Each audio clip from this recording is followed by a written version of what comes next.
Welcome to Impact Innovators with Felicia Ford, where we dive into the strategies that empower changemaker brands to leave a lasting legacy. Think of this podcast as your audio playbook for meaningful action. What's possible when thought leaders, disruptors, and pioneers align to share their journeys? I'm Felicia Ford, your host, bringing together the brightest minds and the most groundbreaking ideas to help you drive change, navigate through the sticky stuff, and elevate your brand.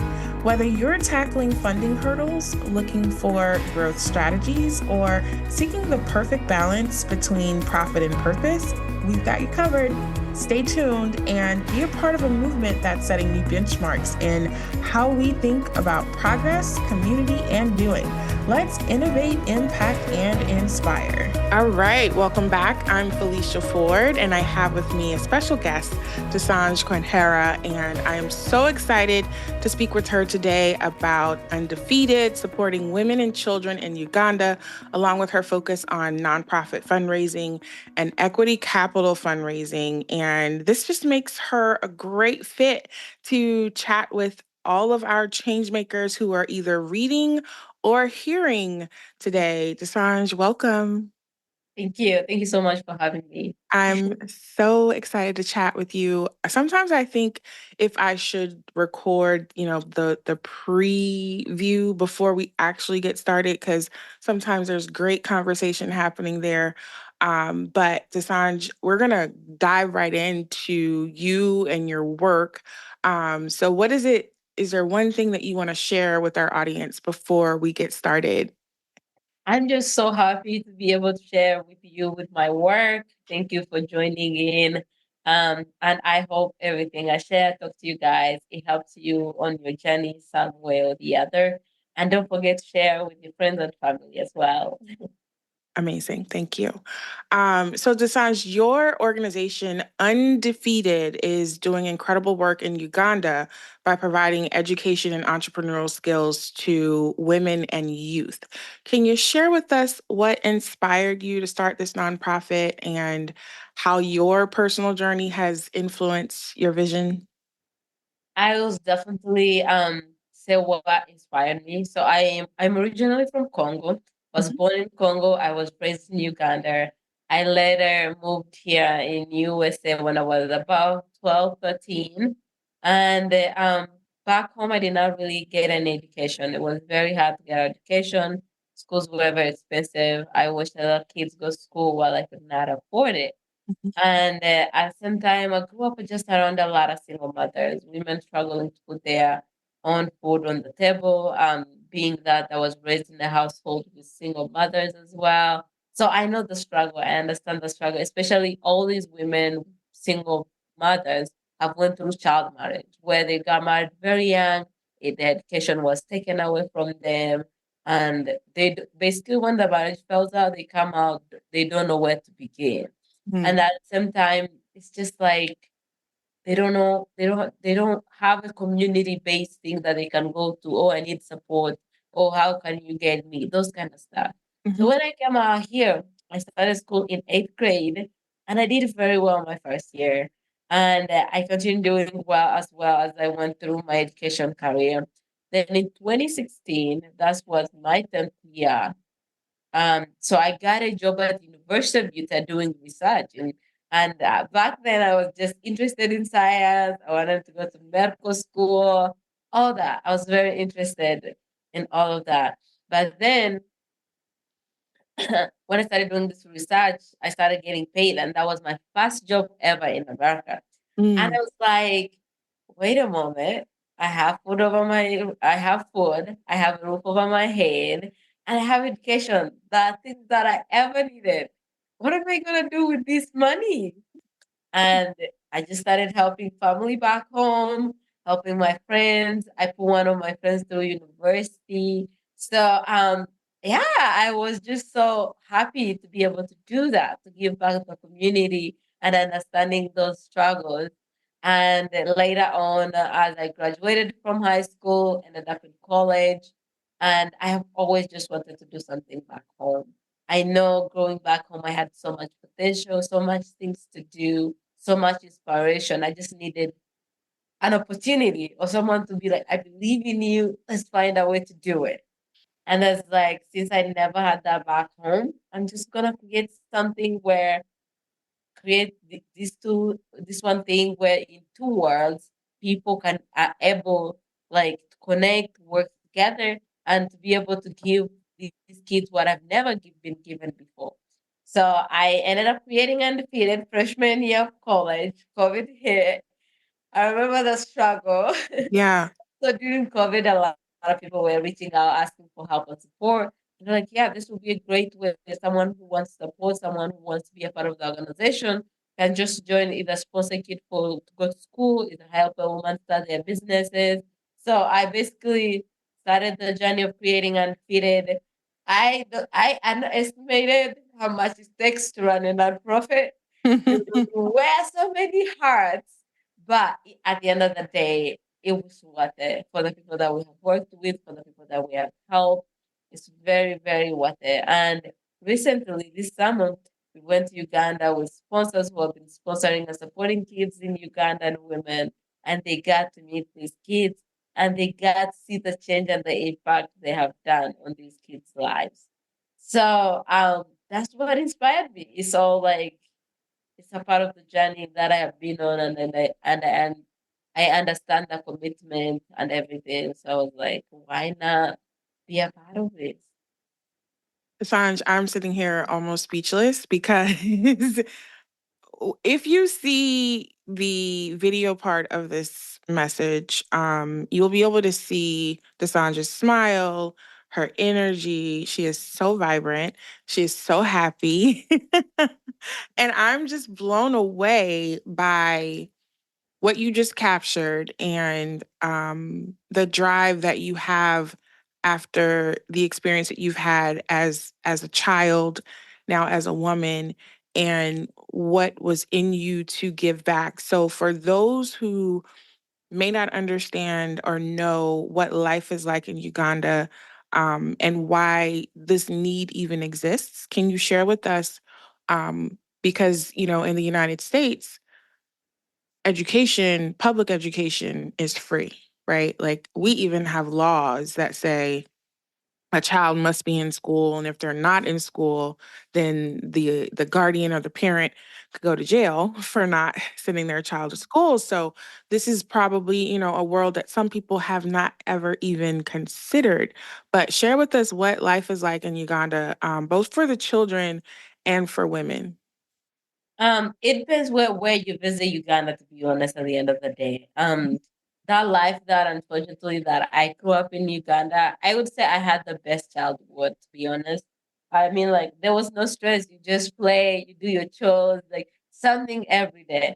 But I grew up in these parts of Uganda, deep in the village, where we rarely see people show up to help or start a non-profit organization. And I actually talk about this in my book, and like just growing up out there, education was very hard. School, for example, recently where I was in Uganda visiting these schools, you would find in a public school where there's 7 classes. That means in each class probably it's about 100 something, and those you probably in the whole school maybe you would find it to be almost five. I would say maybe five 5,000 kids, something like that.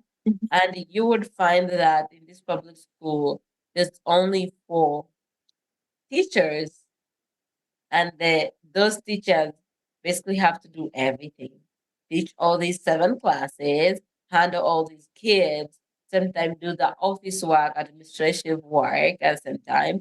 So tell me, when are you gonna have really time to focus and actually teach and follow through with that? So the public education in Uganda is not the best, Mhm. like because it's free, and even if these schools are free, it's so hard. They still require parents to give some type of money because like the government to cover um is not able to cover the whole stuff in school. Because when you look at their budget as a country for a year, it's about for like one state in America and Wow. for entire country. So when you actually look at the factual, you see these people struggling at the end of the day. Mhm. And for us coming in, and we created these clubs in schools where we have kids talk about the issues in the community. The thing is, like, we don't want these kids to go to school with the mindset of like, I'm going to school so I can get a better job. I'm going to school to educate myself, but along the way, what can I make a business out of in this community? How Mm. can I create my own opportunity? Like, Mhm. I am grateful to be out here because I have served with a lot of opportunity where I have I have created for myself, but with these kids, it's like they sit back and wait. And the thing is, like, if you have the resources, if you have a mentor to be able to fall through with your dream, you can do that. So Yeah. sometimes, like I always say, growing up, I was called meaningless girl. Like I don't have meaning, and the only thing I was valued of back then was a dowry that a man would pay to marry me. And I remember, like, it just took one person, like just one person to believe in me and say like, Desange, I believe in you, you can do it. Like, and they stood by me. To this point, those people are still in my life. Mm. And I just love how she was very committed through the journey with me. So when we have someone on our side like that, we are self-believe and self-knowing that we can do it. We keep pushing forward and we learn to grow. So the life is not like, even sometimes like people, like for example, recently the district that we serve in Uganda had a flood, like a flood where kids could not go to school, where in their schools they sit like there's water and they have to travel to school by boats. So there's certain things that you look at and you see even during this time alone, the government did not show up with ID support, help them with food and kind of things like that. And that's where like undefeated we had to step in and just help a small amount of people that we can, Mhm. Mhm. So, so the life, I would say, is very tough. Mhm. But when you have a positive mindset, you see it in a different light. For me, I am so grateful that my life started the way it started because Mhm. it gave me knowledge to be able to understand the life I'm living right now Mhm. and the life I lived. Even if when I go back home and I find these people in this situation, like I join in. Like I don't try to say, "Oh, I that's not my life." No, I join in. Like as a leader, you have to meet those people where they are. And Yeah. even when I'm back home, I try to dress down. Like Mhm. I try to find hair that can go in with them. Like I don't. I want them to be able to see me as this normal person to them, Mhm. and to be able to be someone I can be approached by the youth, by Right. the women, not showing up where like, oh, I'm better than you, all that, where they're scared to approach you and stuff. So I'm able, like, I want to be able to create those type of things, those type of communication. And not only that, showing them I was here too as well. I was born and raised here. Somehow or the other, I was blessed. So you never know where your blessings are gonna come from. So keep pushing, keep going forward. Again, I'm just blown away by, I do research on who's wanting to be a part of the podcast or to be a part of the magazine, and I research enough so that when we have our conversations, that I am surprised, right, by some of what comes out of this because I want it to be a genuine conversation. You talked about opportunity. You talked about having people in your life that come in, unplanned, I'm going to say ordained, right? Yeah. Divinely ordained, and they help just turn the switch. But it sounds like to me, even though this person came into your life, like this fighter in you has always been there and has always has always been a little bit of a spitfire. And I love it because, you are the epitome of a change maker. And it's just something that is just radiating from you. But you talked about creating opportunities. And I know that one of the key focuses of unDEfeated is helping single mothers and young people develop entrepreneurial skills. Um, can you share with us a little bit about what your path was like in forming the nonprofit, and then how, you shared that with the mothers and the youth that you work with to help them also create sustainable businesses. Definitely. So growing up, I've always had a mindset. I believe my first business ever, I would say maybe they gave me one. It's not even a full of a dollar, I would say, if you calculate it well in Ugandan money. And I remember buying bananas and buying nuts. And I'll go like cook these nuts in sugar, melt the sugar, then pour in the nuts and combine them so they're sweet. And I'll go to nearest school because back then I did not go to school. I'll go to the nearest school and sell those stuff. And that was my ever first business. From there I started like selling chickens. Things like started to grow a little bit before I came to America. And studying unDEfeated, to be honest, I remember really it was at night during COVID. I was at the campus in my dorm by myself. And I'm like, is this really the journey I want to take? Like, I did not know what it took. I was like, you know what? Being here where I am today, so many people took chances on me.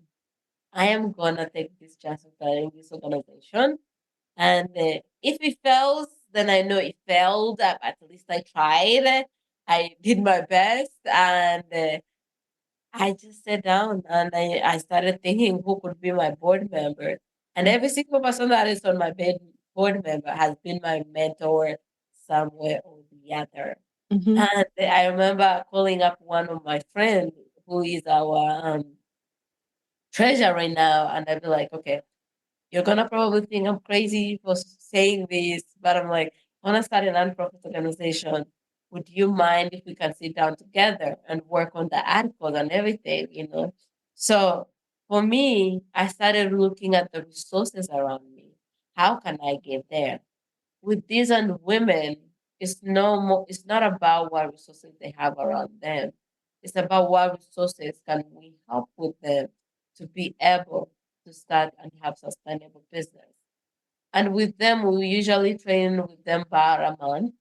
Like they go through a class that will train them about business, about saving, everything. And in that 1 month, we also talk about the issues. We also ask themselves, see themselves, why are they in this situation? Or how could have they avoided it? And if it's child marriage, we ask them, would you want your daughter tomorrow to find your daughter in the same situation? Kind of thing. So you give them example, that way they better understand. And these classes are really taught in their local languages, so they are able to understand better and see where we're coming from with them.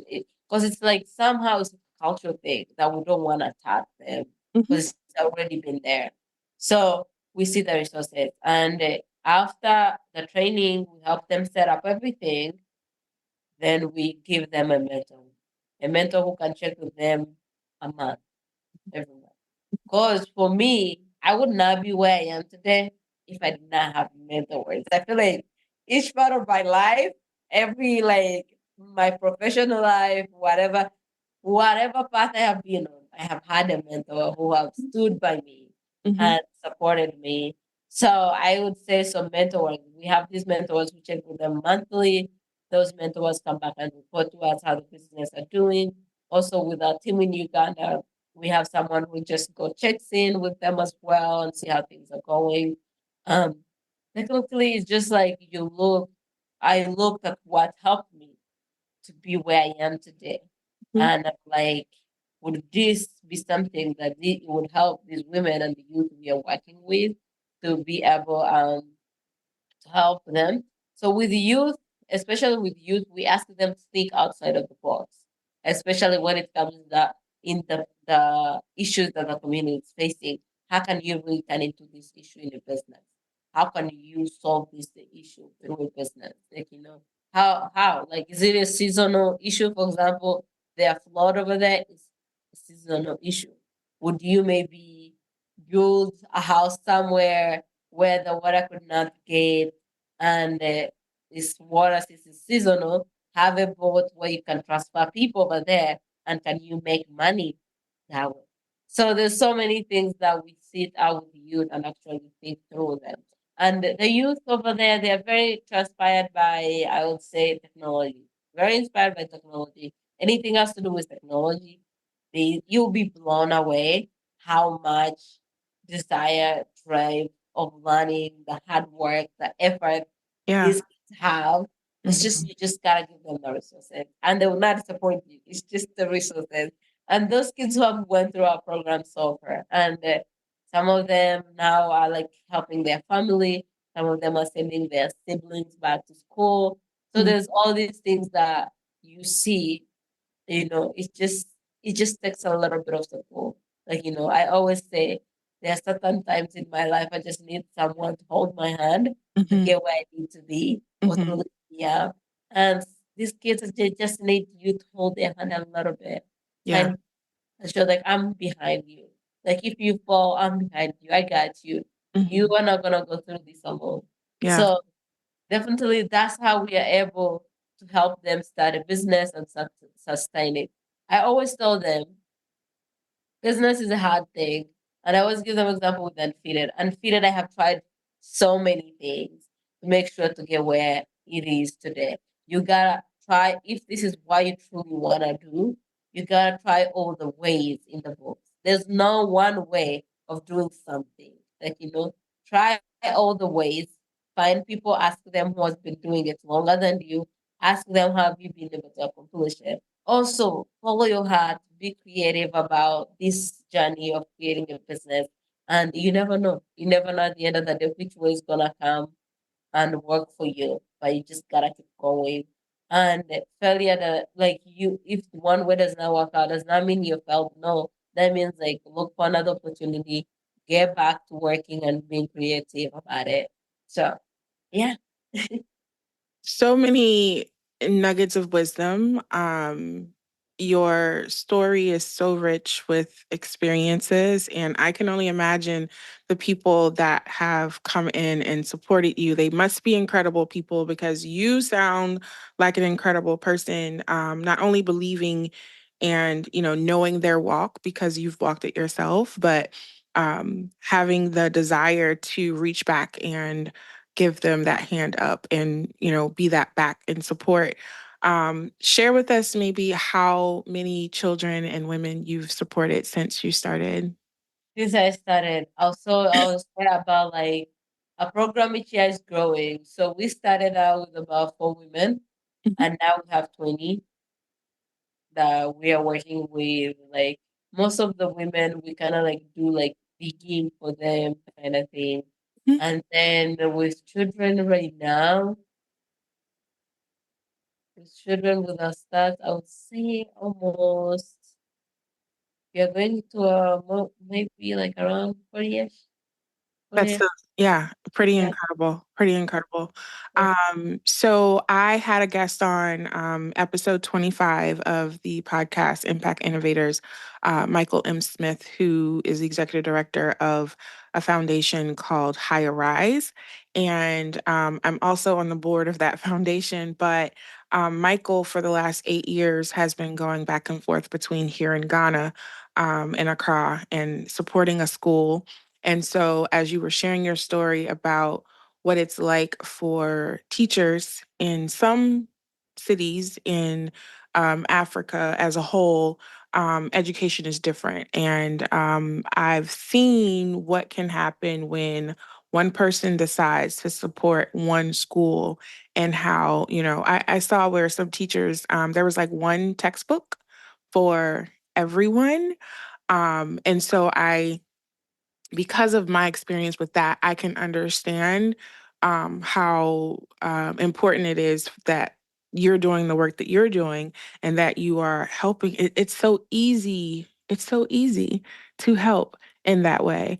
And so I just want to say thank you. I'm excited for the people that will continue to hear about your work, but also those who can come in and wrap their arms around you and support the work that you're doing. Now I see that you have your first gala coming up. So before we get into talking about the gala, share with us what your efforts have been like for fundraising for unDEfeated. Oh, fundraising for unDEfeated. So the one thing we have been doing, like throwing a lot of events, and also, for example, right now we have a campaign going on for fundraising for next year as we are wrapping up the year slowly, and the more we wanna like start fundraising that way and reaching out to our past donors, people who have helped and supported us in that way to be able to join in the effort. If they are not able to donate, we usually ask them to share it with their network. Um, what has been like I have really reaching out to individually asking people if they're willing to sponsor a child or willing to sponsor a kid to go to school or help almost at their business. Reaching to local businesses. If you have a business you'd like to partner with us, that's something we do. Like you can partner with a woman over there and later visit them. We also feature you on our website as a partner. We also put you on our social media.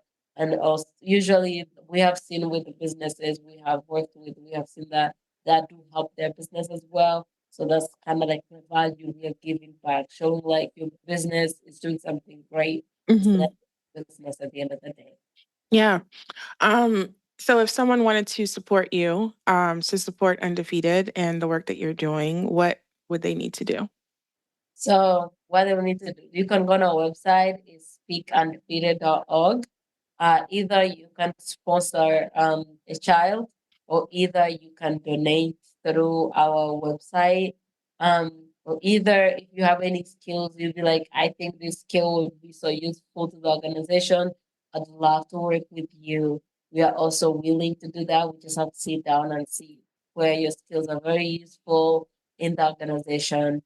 Yeah, you can raise awareness about unDEfeated, share it with your friends and family. Yeah, share it on social media as well, tag us.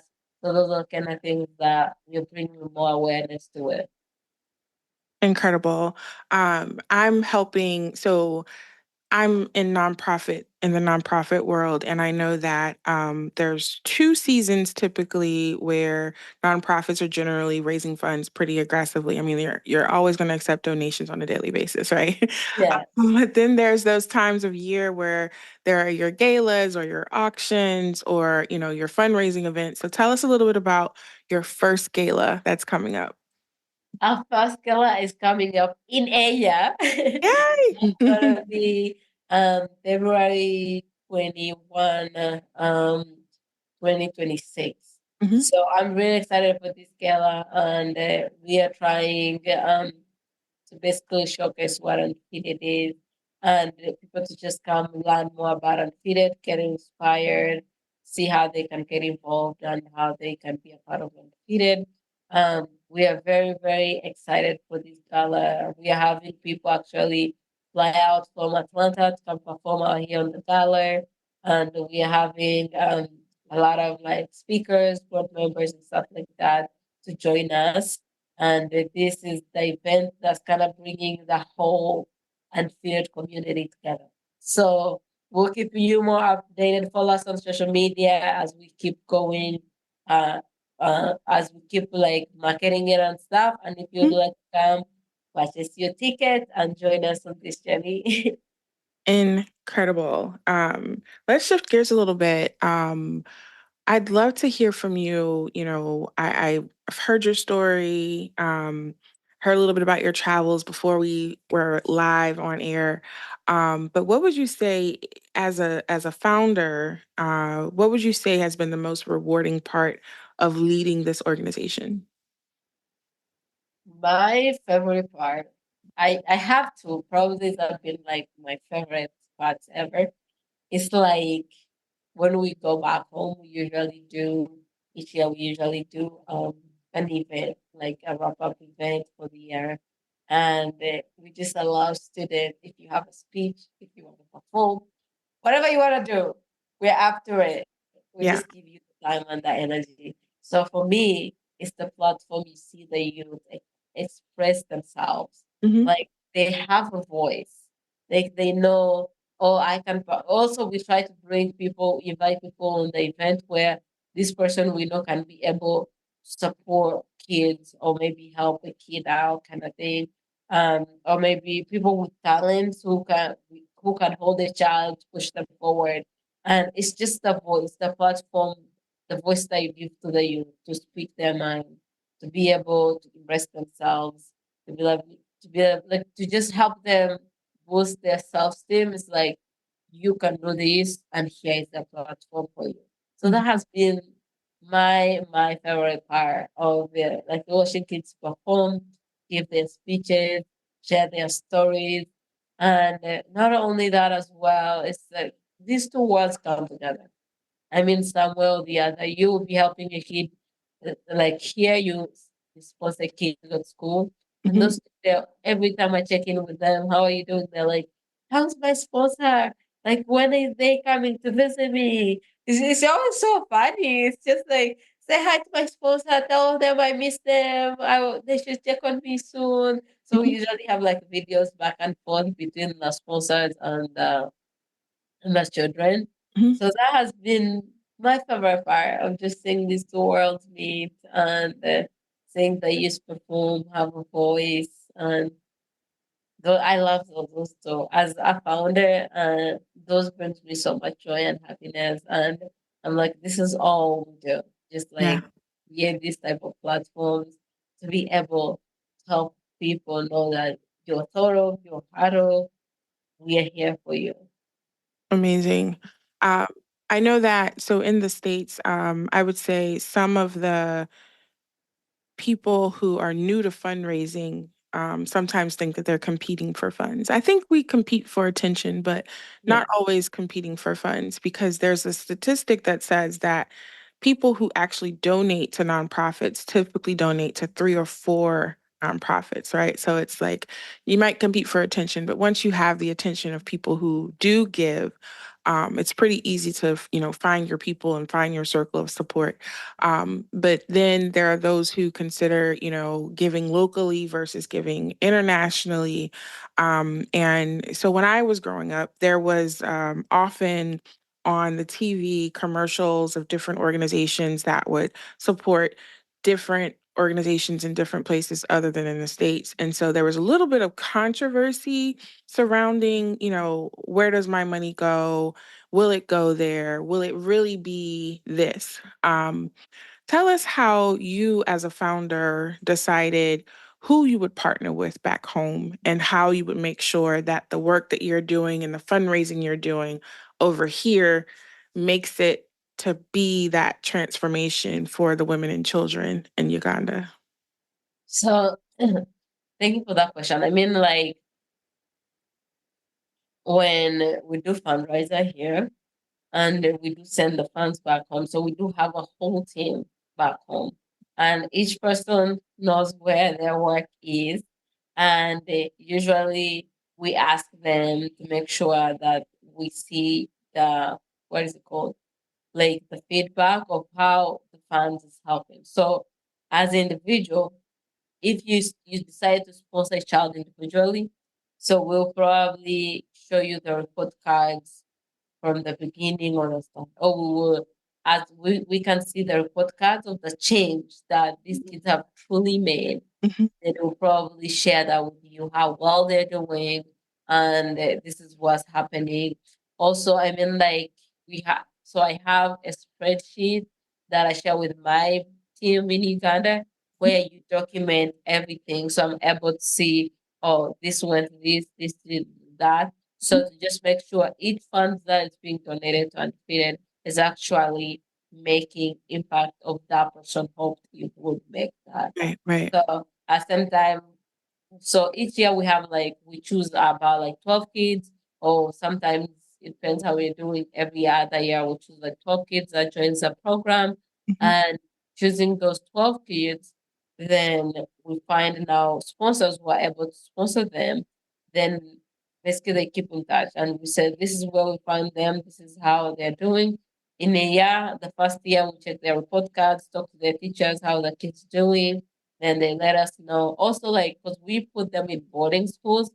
also you can see that say maybe they gained weight. Gaining weight over there is a good thing. So like you can see their Sante is very well, they look good and they're very focused and they're happy. Compared to when we enrolled them in school where like maybe they were having issues that are going home. They were keeping like an eye on that while they go to school. Maybe they don't pay attention well. Maybe home they did not eat. So putting them in a boarding school, you're kind of like meeting all the basic needs together, and Mhm. you can start actually seeing that change even on their bodies and Yeah. as they go on. Yeah. That's pretty incredible. That it's a holistic shift.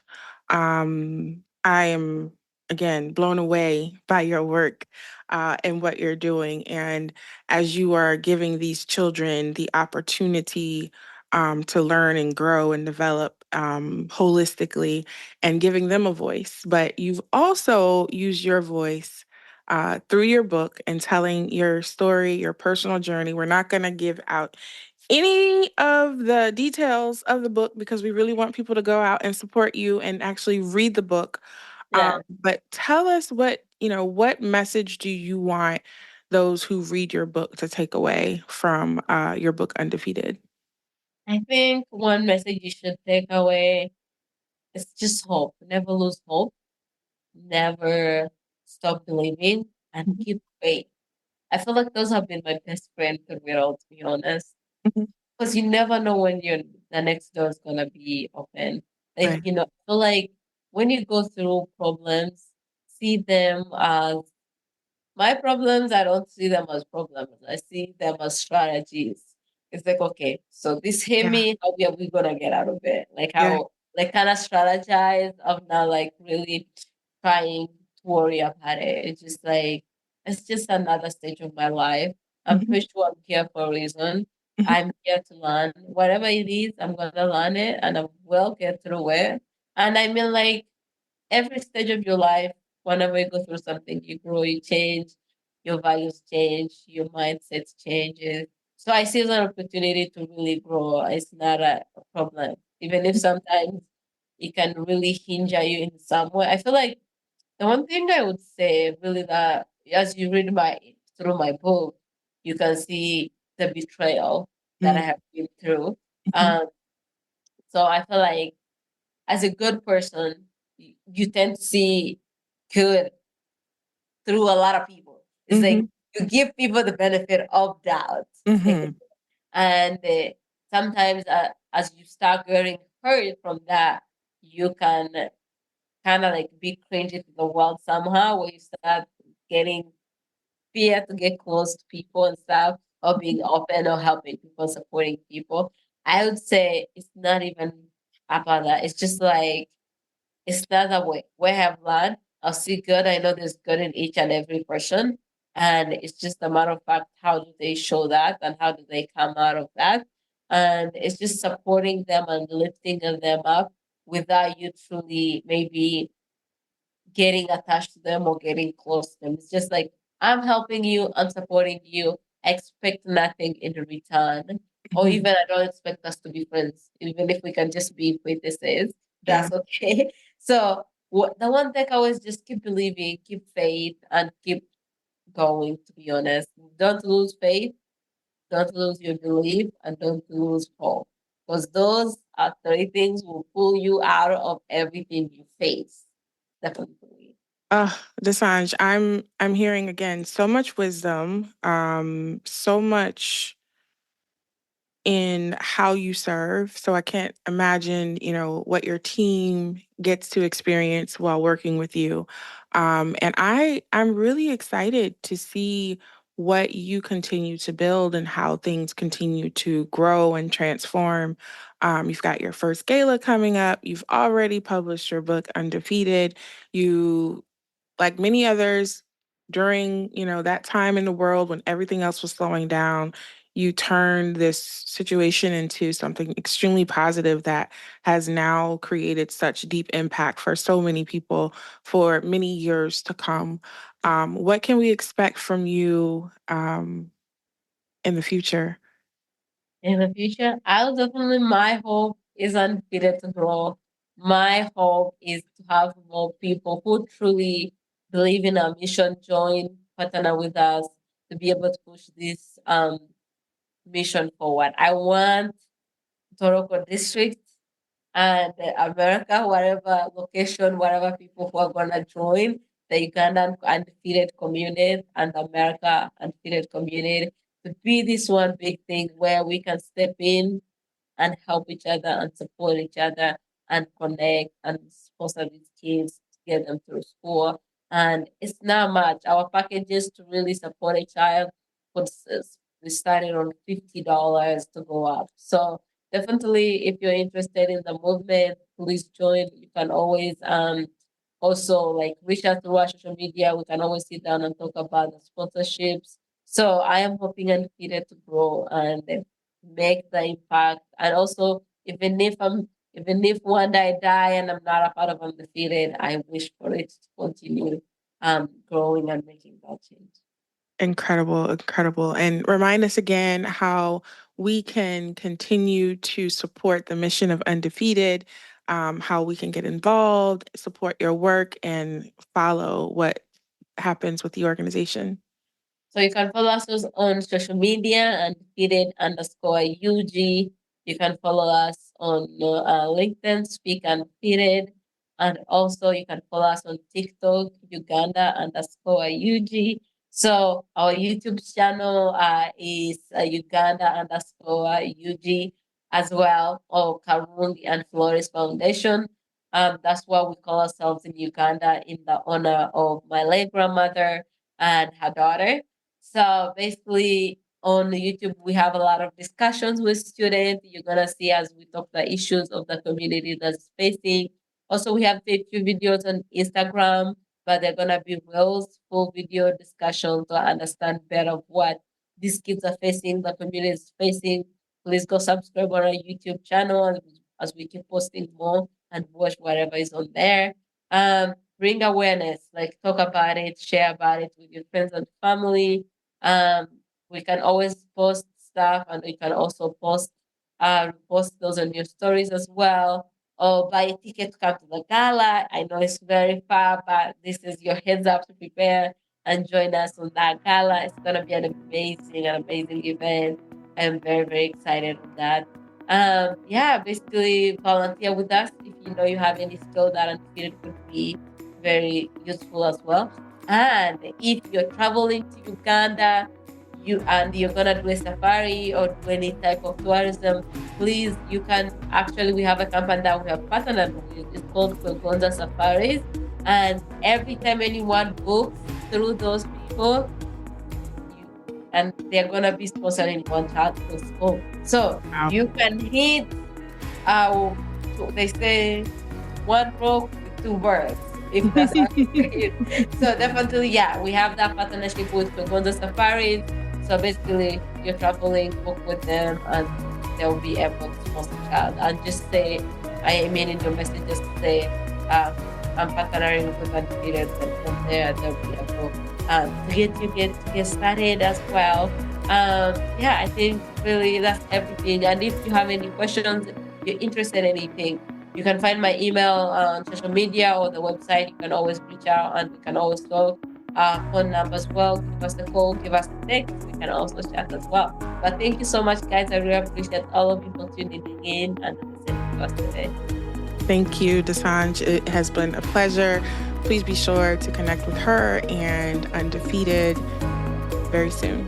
Hey, Changemaker, real quick before you go, if today's episode helped you in some way, the best way to thank me is to head over to Apple Podcasts, subscribe to the channel, and leave a review.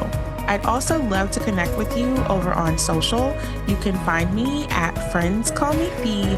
Until next time, keep changing the game.